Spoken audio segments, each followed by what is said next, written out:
Hey, food friends. Hope you all are doing awesome.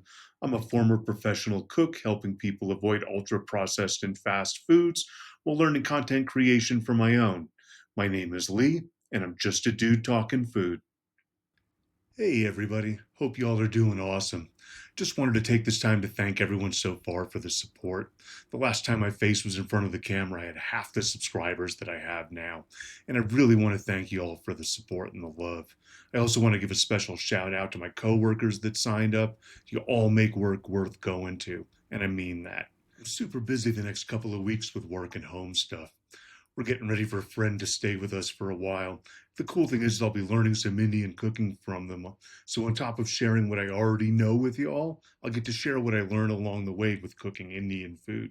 Should make for a pretty fun adventure and some good videos. Once this busy time ends, we'll be right back to filming recipes. We've got some high protein chickpea and lentil recipes, as well as some quick pickled mixed vegetables.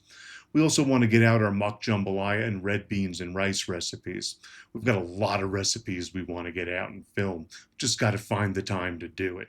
So I'm just going to say thank you again and hope you keep on watching. There's lots to come in the future that I have planned, and also I'm sure lots more that I don't have planned, like learning Indian cooking. With that being said, love you all. Can't thank you enough and hope you all have an amazing week. Keep making those small changes to eat better. See yous.